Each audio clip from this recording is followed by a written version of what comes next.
Assalamualaikum warahmatullahi wabarakatuh. Perkenalkan, kami dari kelompok 4. Di video kali ini kami akan menjelaskan materi mengenai struktur modal. Sebelumnya, izin memperkenalkan diri, saya Septi Ramdayanti dan rekan saya Alia Safitri, Saya Irwan Putra. saya Wiyanda Anggraini, saya Hermawati. Untuk penjelasannya langsung saja simak video berikut ini. Apa itu struktur modal? Struktur modal merupakan kombinasi utang dan ekuitas yang digunakan perusahaan untuk membiayai operasional dan ekspansi. Pemilihan struktur modal yang tepat sangat penting karena mempengaruhi risiko, nilai, dan keberlanjutan perusahaan. Keputusan ini harus mempertimbangkan berbagai faktor seperti stabilitas, penjualan, struktur aset, profitabilitas, dan kondisi pasar. Istilah modal mengacu pada dana yang disediakan oleh investor utang, saham preferred, saham biasa, dan laba ditahan. Utang usaha dan akrual tidak termasuk dalam definisi modal kami karena tidak disediakan oleh investor mereka, berasal dari pemasok, pekerja, dan otoritas pajak sebagai hasil dari operasi normal, bukan sebagai investasi oleh investor. Struktur modal yang optimal adalah campuran utang, saham preferred, dan ekuitas biasa yang memaksimalkan nilai intrinsik saham. Seperti yang akan kita lihat, struktur modal yang memaksimalkan nilai intrinsik juga meminimalkan WACC atau Weighted Average Cost of Capital. Berikut adalah cara untuk mengukur struktur modal. Perhatikan tabel yang ada di atas ini, yang membandingkan nilai buku dan nilai pasar untuk CAT dari laporan keuangan terkini. Dalam kasus ini, nilai pasar utang cukup mendekati nilai bukunya. Diketahui saham biasa dijual seharga $91,22 per lembar, sedangkan nilai bukunya diketahui sebesar $22,61. Ada 584,3 juta lembar saham yang beredar. Jadi nilai pasar ekuitasnya adalah $53,3 miliar yang didapat dari $91,20 dikalikan dengan $584.300.000 yang hasilnya $53,3 miliar dibandingkan dengan nilai buku sebesar $13,1 miliar. Selanjutnya ada perubahan struktur modal dari waktu ke waktu. Struktur modal aktual perusahaan berubah seiring waktu dan untuk dua kondisi yang sangat berbeda. Alasannya yang pertama adalah tindakan yang disengaja. Jika suatu perusahaan saat ini tidak mencapai targetnya, ia mungkin secara sengaja mengumpulkan uang baru dengan cara yang menggerakkan struktur aktual ke arah target. Yang kedua ada tindakan pasar. Perusahaan bisa mengalami keuntungan atau kerugian yang besar yang menyebabkan perubahan signifikan dalam nilai buku ekuitas seperti yang ditunjukkan pada neraca dan penurunan harga saham.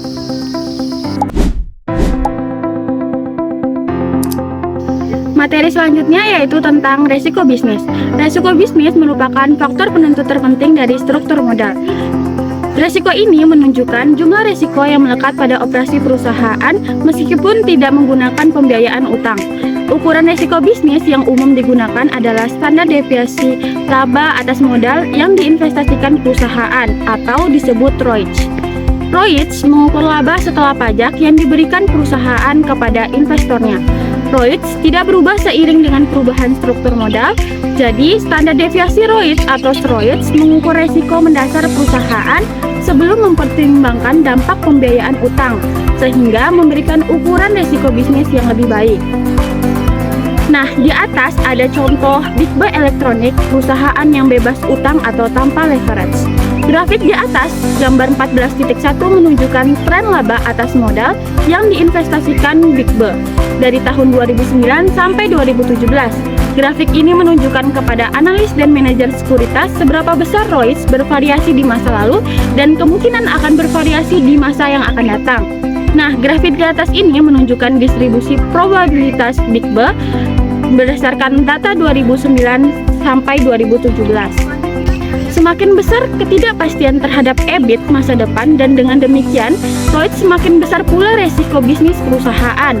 BigBe tidak menggunakan utang, sehingga pemegang sahamnya saat ini hanya menghadapi resiko bisnis. Namun, jika menerbitkan utang, pemegang sahamnya akan menghadapi resiko bisnis yang akan ditambah beberapa resiko keuangan. Adapun faktor-faktor yang mempengaruhi risiko bisnis. Risiko bisnis dipengaruhi oleh beberapa faktor yaitu 1. Ada persaingan, 2. Variabilitas permintaan, 3. Variabilitas harga penjualan, 4. Variabilitas biaya input, 5. Keusangan produk, 6. Risiko luar negeri, 7. Risiko regulasi dan paparan hukum, dan yang terakhir, sejauh mana biaya bersifat tetap atau leverage operasi. Nah, selanjutnya, apa itu leverage operasional? Seperti yang telah disebutkan sebelumnya, resiko bisnis bergantung sebagian pada sejauh mana perusahaan membangun biaya tetap ke dalam operasinya. Jika biaya tetap tinggi, bahkan penurunan kecil dalam penjualan dapat menyebabkan penurunan besar dalam ROI. Jadi, jika hal-hal yang tetap konstan, semakin tinggi biaya tetap perusahaan, semakin besar resiko bisnisnya. Ketika presentasi tinggi dari total biaya ditetapkan, perusahaan dikatakan memiliki tingkat leverage operasi yang tinggi. Bagaimana leverage operasional memengaruhi risiko bisnis? Jika hal-hal lain tetap konstan, semakin tinggi leverage operasional suatu perusahaan, semakin tinggi pula risiko bisnisnya.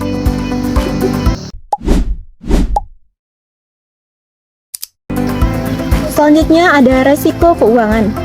Resiko keuangan diartikan sebagai tambahan resiko yang ditanggung oleh pemegang saham sebagai akibat penggunaan leverage keuangan.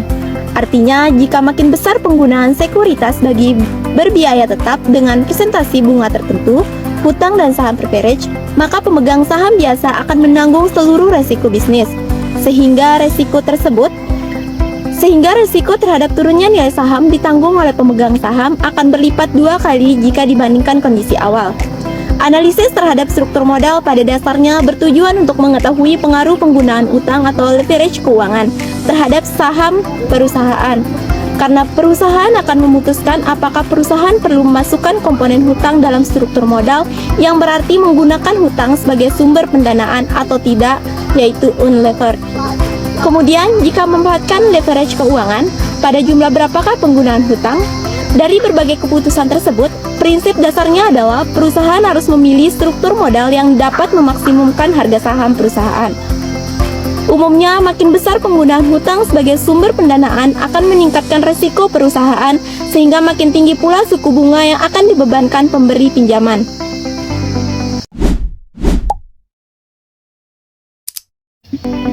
Selanjutnya yaitu menentukan nilai optimal struktur modal.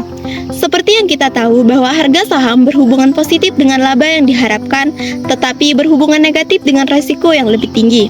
Oleh karena itu, sejauh tingkat utang yang lebih tinggi meningkatkan laba per saham yang diharapkan. Leverage keuangan berfungsi untuk meningkatkan harga saham, namun tingkat utang yang lebih tinggi juga meningkatkan resiko perusahaan yang meningkatkan biaya ekuitas yang berfungsi untuk mengurangi harga saham. Poin yang pertama adalah WACC dan perubahan struktur modal.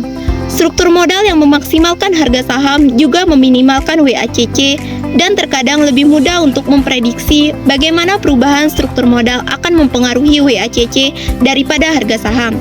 Poin kedua yaitu persamaan Hamada. Persamaan Hamada merupakan salah satu metode analisis fundamental untuk menganalisis biaya modal perusahaan saat menggunakan leverage keuangan tambahan dan bagaimana hal itu berhubungan dengan resiko perusahaan secara keseluruhan. Poin ketiga yaitu struktur modal yang optimal. Untuk melihat struktur modal yang optimal adalah dengan mencatat bahwa meskipun komponen biaya ekuitas lebih tinggi daripada biaya utang, hanya menggunakan utang berbiaya rendah tidak akan memaksimalkan nilai karena efek umpan balik utang terhadap biaya utang dan ekuitas.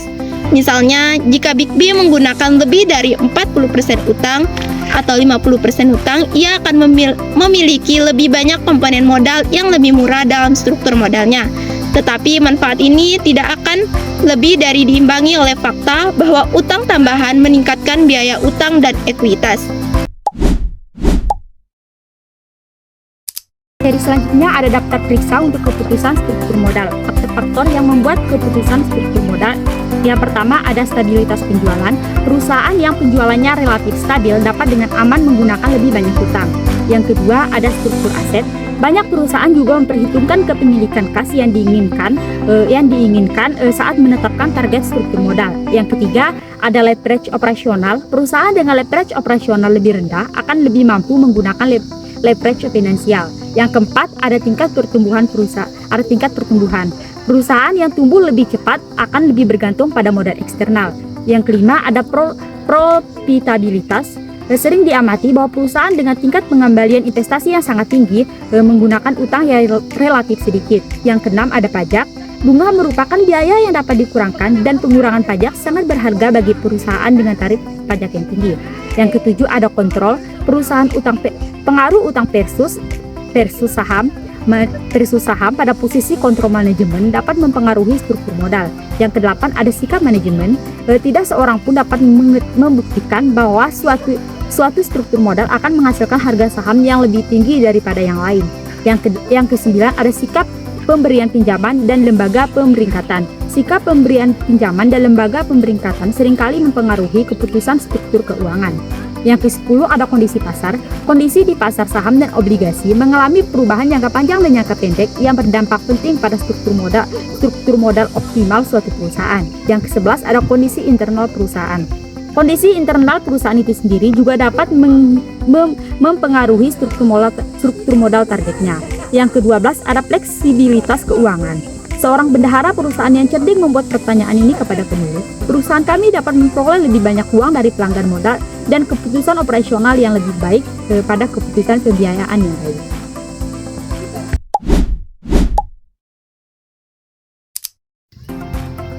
Selanjutnya, variasi struktur modal. Apa itu variasi struktur modal? Seperti yang diharapkan, variasi yang luas dalam pegunungan leverage keuangan terjadi di berbagai industri dan di antara perusahaan-perusahaan individual di setiap industri. 36 presentase struktur modal tahun 2017, perusahaan-perusahaan terpilih yang diurutkan berdasarkan jangka panjang perusahaan-perusahaan minyak, bioteknologi, dan baja menggunakan utang yang relatif sedikit karena industri mereka cenderung bersifat siklus, berorientasi pada penelitian atau rentan terhadap tuntutan tanggung jawab produk yang besar.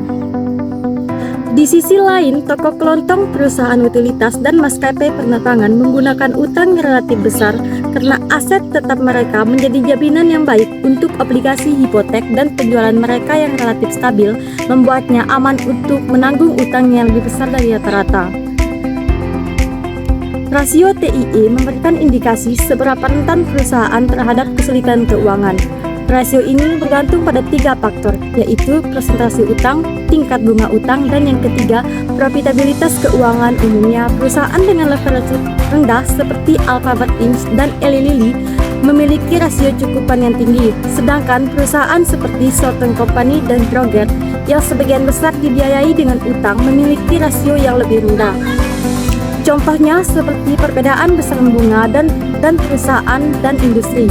Di perusahaan ada Alphabet Inc. jangka panjang rasio utangnya hanya 2,91%, waktu bunga rasio yang diperoleh hanya 218,4%. Dan di industri ada konten internet jangka panjang rasio utangnya hanya 2,91%, dan waktu bunga rasio yang diperoleh hanya 178,10%. Mungkin itu saja pemaparan materi dari kami. Lebih dan kurangnya mohon maaf. Wabillahi taufiq wal hidayah. Wassalamualaikum warahmatullahi wabarakatuh.